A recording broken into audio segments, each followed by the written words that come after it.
Yo, yo, what's good, y'all boys? Y'all already know who here. And lives on the scene, all of that good stuff, Back on my little one, too. Study, study. But what was I even gonna say? Why they bringing back Robert Downey Jr.? I know y'all seen this. Like, why though, for real? And is it as a multiverse villain? For like the original universe? Like, how's that gonna work? I thought Doctor Doom was already a part of the main universe originally. R616 or whatever the number is. I forgot. Like, who's that locked in? But I'm locked in. But you know what I'm saying? But y'all, let's just hear what my son Charlie talking about for real, right? Is he gonna lock? We're the Avengers. We can bust arms dealers all the live long day. But Here to go. How are you guys planning on his beating that? character perfectly. This is how you end, Tony. Welcome back, everyone. It's Charlie. Marvel just announced their Comic-Con panel. They were bringing back Robert Downey Jr. as a version of Doctor Doom in the next two Avengers movies. If it wasn't clear, they've changed Avengers 5 Kang Dynasty. Now it's going to be Avengers Doomsday, and his Doctor Doom will be the main villain of that, and he'll also return during Avengers 6 Secret Wars. Yeah. Naturally, everyone had 1,000 questions about what this means for the overall story, why they're bringing him back as Doctor Doom, and not as, say, like, superior Iron Man when he's just available for him as a character. Why don't they just bring him back as the evil Iron Man of another universe? Then, just a few days after Marvel's announcement, all the trades published details on what's going on behind the scenes at Marvel with them bringing him back and bringing the Russos back to direct both Avengers movies. Marvel also revealed which movie they're going to debut his character in the first time we'll see his Doctor Doom. So I'll talk about that later in the video. So we'll break it all down. If you're brand new to the channel, be sure to subscribe to get all the videos. Marvel has answered some of these questions, and I think we actually figured out what some of the story is going to be. Not 100%, but what most of the story is going to be. Everyone has probably seen the news by now from the Marvel Comic-Con panel. I did a much bigger reaction video with all the important parts of the Robert Downey Jr. Avengers Doomsday panel on Saturday night. New mask. Same task. The important parts of the announcement that Marvel left out of the panel is mostly which version of Doctor Doom he's playing. Like, what kind of character, what kind of version of Doctor Doom is he playing? Is he playing a Tony Stark who then later adopted the name of Doctor Doom? Is he a mind-swapped version of Tony Stark who just got stuck in Doctor Doom's body like demon in an armor? In that version, Doctor Doom swaps his mind with Tony Stark's, taking over his body, but by the end of that story, Tony Stark, who's in Doctor Doom's body, defeats Doctor Doom in his body and essentially becomes a good version of Doctor Doom. He even makes Doctor Doom armor that looks like his classic red and yellow Iron Man colors. Neither of these is the case, though. Marvel is officially calling Robert Downey Jr.'s version Victor Von Doom, meaning that he's not a Tony Stark from another universe who then later just took the name Doctor Doom. In his original universe, whichever one that's going to be, his name has always been Victor Von Doom. So he's really Victor Von Doom from another universe. They're gonna make him Tony. Make him Robert. I don't know. It's not like he stole the name from someone else. A lot of people were quick to point out that this is kind of Romani erasure. Why would they cast Robert Downey Jr. to play a Romani character when they had so many other options like Superior Iron Man? I believe here's where Marvel's taking the same route they did with Elizabeth Olsen, Scarlet Witch, and both Evan Peters Quicksilver and Aaron Taylor Johnson Quicksilver. None of them had any Romani heritage in their blood. So I don't think that Marvel really cares about that aspect. Getting to the why of it all, like there are 3 to 4 major reasons why Marvel is bringing Robert Downey Jr. back. Just in general, most people are quick to point out money, like it's all about money. Like there's backed up the dump truck of money to his house and said, please come back, we're floundering, we need to go with our safest bets. You could not live with your own failure. Where did that bring you? Right back here.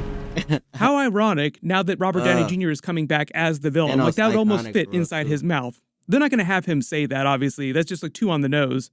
But the first obvious reason, and everybody said this right after they made the announcement, like immediately upon making the announcement, is panic. Marvel hit the panic button. After the last few years of movies and shows since Avengers Endgame have been underperforming, they literally just made fun of this in Deadpool and Wolverine. I don't consider it a spoiler to say, like, we can talk about it in a non-spoilery way. But the movie just in general absolutely rips the multiverse saga apart. Deadpool spends a lot of time in the movie making fun of all the Marvel movies since Avengers Endgame. There's even another character who's supposed to be really annoying during the movie that Deadpool hates, who says that he's loved all the Marvel movies since Avengers Endgame.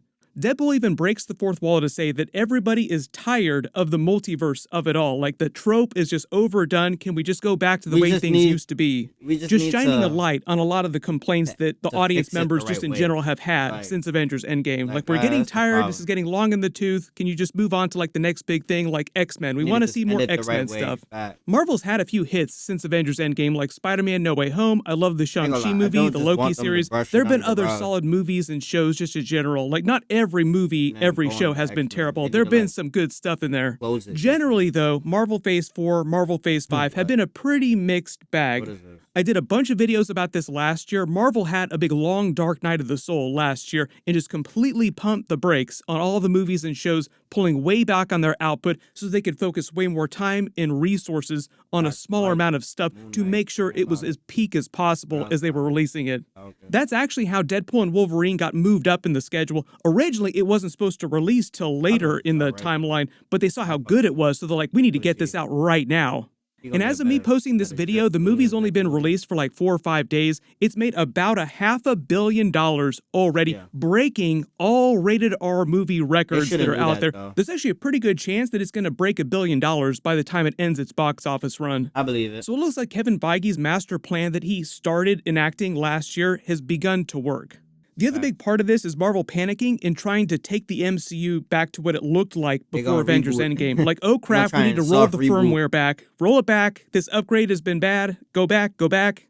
Now they're bringing back pretty much all the original Avengers in different ways. Like, some of them are going to have to be variants because some of them died. Really good example of that is Robert Downey Jr.'s Dr. Doom. And a lot of what they're doing here with Avengers Doomsday is to replace their original plan to use Kang the Conqueror and the Council of Kangs as the major villain of Avengers 5.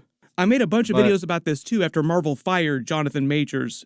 During Ant-Man and the Wasp Quantumania, that Kang called the Council of Kangs the Dynasty of Kangs, vowing his revenge against them. They spent all of the Loki series, Season 1 and Season 2, setting up the Council of Kangs and just the Kang character in general. Their original plan for Avengers 5 was to have the Council of Kangs come for the main 616 new Avengers team that would form the current roster of Avengers who are still alive, some new ones that we put together in the MCU.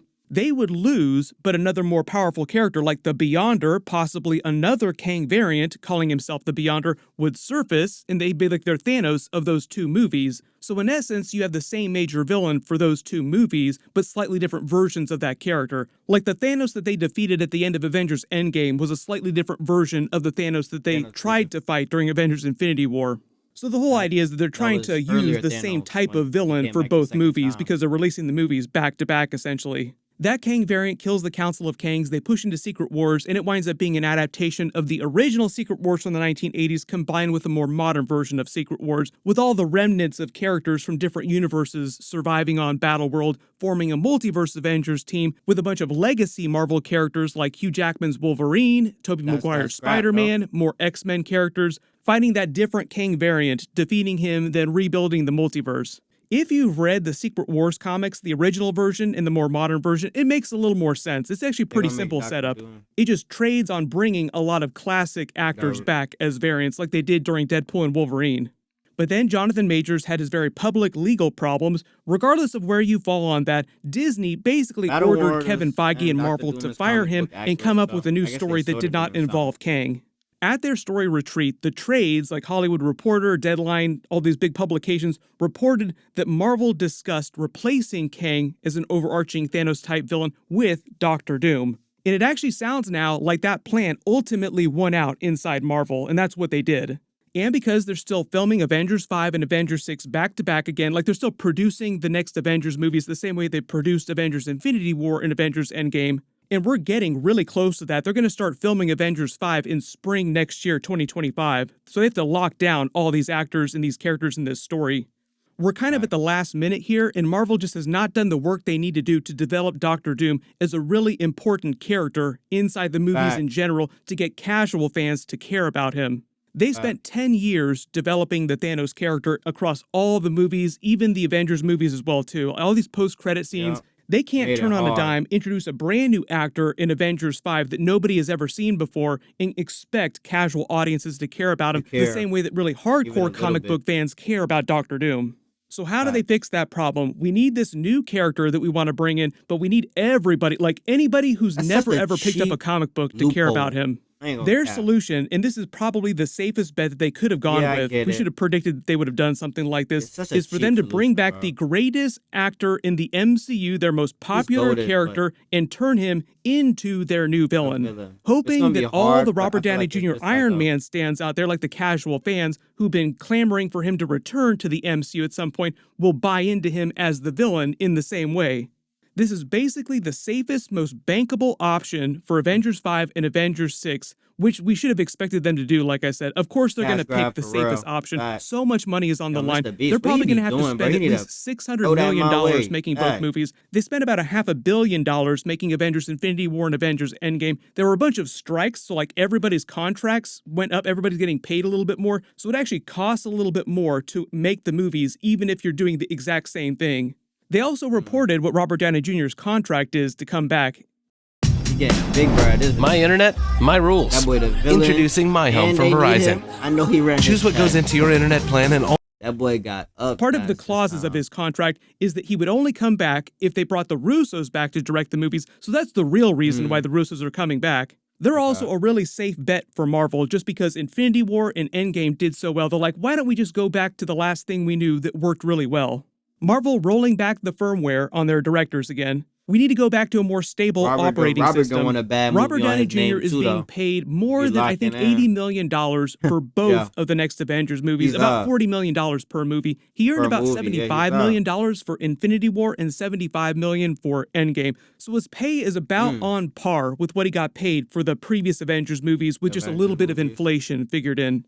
There's all kinds of weird clauses that are built into his contract, too. Like the company jet, he gets this big base camp during the movies while they're filming, because they'll be filming the movies back to back. But if you didn't see all the behind-the-scenes videos that I did for Infinity War and Endgame, he actually had all that stuff for Infinity War and Endgame. So really, Marvel is just giving him all the perks that they gave him before. Like, they're not new perks. He already had all these benefits before this. He was already the Russos are being paid $80 million for both movies, so it's about $20 million per Russo brother per movie.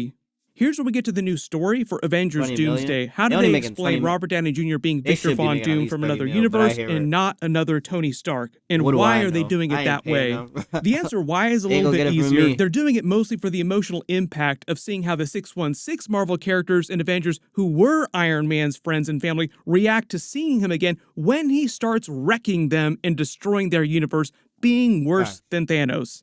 Their greatest friend and ally now become their greatest enemy. Somebody check on Peter Parker. Can you imagine how he's going to react when he sees this new version of Robert Downey Jr.'s character? Should be a fun Everybody was memeing the I hate you 3000 line, like I love you 3000 to I hate you 3000. Here's where we get to his big heel turn in the Marvel universe. According to Marvel, after the panel, they clarified he's always been Victor Von Doom in the universe that he's coming from. And it sounds like what they're doing for Avengers 5 Doomsday, because remember, both of these movies with Secret Wars are being filmed back to back, so it's like one story split across two movies, is they're doing Avengers Doomsday more like an adaptation of Time Runs Out. As fans of the comic know, Secret Wars is incredibly ambitious. The magnitude of the filmmaking, the vastness of the storytelling, world-colliding epicness, all of this made Joe and I understand that we would need to make another essential movie first in order for all of us to be ready for Secret Wars. Yep, there is one very, very important character that is required. The most important character in all of the Marvel universe. With Doomsday! In the comics, that's the story that leads up to Secret Wars. In Robert Downey Jr.'s version of Doctor Doom will be more like the one of that story, Raboom Alal, the Great Destroyer. early theory is that in his universe, he was raised in Latveria by the Von Doom family. They might explain that he was born to Howard and Maria Stark, so that's why he looks like Tony Stark, but they were killed when he was a baby, like right when he was born, and he was adopted by the Von Dooms and raised as Victor Von Doom, so he only knows life as Victor Von Doom. That would explain why he has no memory of Howard Stark, Maria Stark, or a life as Tony Stark. Like, they have no connection to the Tony Stark character in general. They'll probably do it that way to explain why it's not some simple trick and why the main Avengers can't just fix things to make him good again. Like, he'll be evil no matter what. The whole time. So it's not like a Hydra Cap kind of twist from the comics where there's this weird time travel explanation to explain how they turned a good character evil. He's always been this way in the universe that he came from. In his universe, like Doctor Doom of the comics, he combines magic and science to make himself even more powerful than both Iron Man and Doctor Strange. For example, he uses his power to probably destroy his own version of Thanos. That was the big twist in Doctor Strange Multiverse of Madness, is that the Illuminati wasted their version of Thanos. Imagine this Robert Downey Jr. Doctor Doom doing the same thing in his own universe. He's a version who wants to protect his universe, but he has no problem killing people, being more hardcore, kind of like Superior Iron Man. They kind of alluded to this phenomenon during Avengers Age of Ultron when for a hot second, Iron Man thought to cover the world in a metaphorical suit of armor to protect it. Like, I will protect the world, but in doing so, he would have wound up crushing everyone. I will crush your freedom in order to protect you. Imagine his Doctor Doom is more like that in his universe. From outside of the they adapt a version of Time Runs Out and then Secret Wars from the comics, and we find out that his Doctor Doom is going around the multiverse destroying the anchor beings of each universe in order to prevent incursions into his own universe, which is kind of what happened in the original comics version, but I don't consider it a spoiler to say that in Deadpool and Wolverine, they introduced the concept of anchor beings in a similar twist to Molecule Man in the original Secret Wars storyline. I think they've replaced Molecule Man in the MCU with the idea of anchor beings. They explain in Deadpool and Wolverine when an anchor being dies, his universe winds up slowly dying too. With it, yeah. Arcteryx. Trying to make that case about Deadpool. Gear for mountain athletes. But that was huge. Kevin Feige played coy on who the anchor being of the MCU is. It's not Wolverine, and it's not the Iron Man who died during Avengers Endgame. What I think they're doing, just based on all this information they've released, is the majority of the plot of Avengers 5 will be them pulling an Infinity War, but replacing the Vision and Thanos roles in the MCU being the anchor being in Robert Downey Jr.'s Doctor Doom. Like, his Doctor Doom will come to the MCU to destroy the anchor being, to destroy the MCU universe in order to protect his own, preventing an incursion. And he's probably been going around the multiverse doing this to the different anchor beings all over the place. Secret Wars Doctor Doom did a version of this where he went around the multiverse, first killing the different Molecule Men, but then collecting them, trying to use them as a bomb against the Beyonders. I think they're just getting rid of the Beyonders part of the story. Like, just cut that out from their adaptation they're doing for the movies. The next real big question is when. When are we going to see his version of Doctor Doom for the first time? And reportedly, according to Variety, some of the trades, is actually going to be in the post-credit scene of the Fantastic Four movie. I don't know if that means that he's going to be the version of Doctor Doom from their universe. That would certainly be much simpler. But he could be from a totally different universe. In either way, they could just tack on the post-credit scene where they reveal what he is doing. I could see it. So the side note here with the Kang of it all, big follow-up here, is that Marvel does plan to recast Kang so that they can wrap up that storyline with the Council of Kangs at the very beginning of Avengers 5. Now you're kind of realizing how this is going to go. It'll be kind of like the beginning of Avengers Infinity War, where Thanos came along and wrecked the Asgardians in the first 5 minutes of the movie and killed Loki. Do the same thing, but replace Thanos with this Robert Downey Jr. Doctor Doom in the Kangs. So R.I.P. Council of Kangs. Then he'll come to the main MCU, start destroying it in the MCU anchor being to save his universe. Because they want to keep Robert Downey Jr.'s Doctor Doom as the main villain of Avengers 6 Secret Wars, this almost confirms that they're also turning him into a version of God Emperor Doom from the Secret Wars comics. Remember, their big task is getting casual audiences to care about the main villain of both movies. How do you do that? Well, you keep the same villain, you just introduce slight twists with the character, and they're doing it with their most popular character they've had in the MCU the last 10, 15 years. So it kind of seems like the stories of both Avengers movies will more closely resemble the modern version of Secret Wars. I still think they plan to bring back a bunch of legacy Fox Marvel characters like X-Men, Hugh Jackman's Wolverine, Deadpool, Tobey Maguire's Spider-Man, other X-Men, some other MCU characters, and they'll fight that God Emperor version of Robert Downey Jr.'s Doctor Doom in Secret Wars, then rebuild the multiverse at the end of that. Marvel also revealed that the new Fantastic Four will be in both Avengers movies, and Avengers 5 I think will primarily take place inside the main MCU, meaning at the end of their movie, they probably have a post-credit scene where they wind up in the MCU. I know there's going to be a billion more questions about this, so everybody just post your reactions in the comments below, and as we get more info on Robert Downey Jr.'s version of Doctor Doom and how they're figuring all of this out, of course I'll do more videos about it. I'm still working on a bunch of Comic-Con trailers like the Fantastic Four trailer, the new Captain America 4 trailer, the Thunderbolts trailer, so I'll post videos for those in the next couple of days too. Be sure to enable alerts for my channel so you don't miss any of that. Everybody click here for that Robert Downey Jr. Doctor Doom Comic-Con panel, and click here for all my Deadpool and Wolverine breakdown and post-credit scene videos. Thank you so much for watching, and I'll see you guys. Yo, Charlie, man. It's looking calm. Ain't gonna cap. I don't know. I wasn't buying it. I ain't gonna lie. I wasn't trying to hear Robert Downey Jr. coming back. I could see it as a villain, but like it's just like it's hella cash grabby, bro. Feel like they reaching, you know, cause like Marvel was going downhill. But I'll allow it only because it looked like they got a little something in the works. Like it looked like they gonna wrap up King, clean up the multiverse stuff, and bring Doom in. And then we'll bring Fantastic Four, then Doom, and right after that we're gonna get like some X-Men like type movies and Avengers, X-Men type movies, which would be calm. I ain't gonna cap. That would be kind of hard. We're gonna see, bro, because Marvel was moving a little shaky these past couple of years. I ain't gonna cap. It's not that all their stuff was bad. It's just it wasn't good. Like, you know, that's the problem. But alright, y'all, be safe out here, man. You know what they say? I don't know what they say. I ain't gonna cap. Safety though.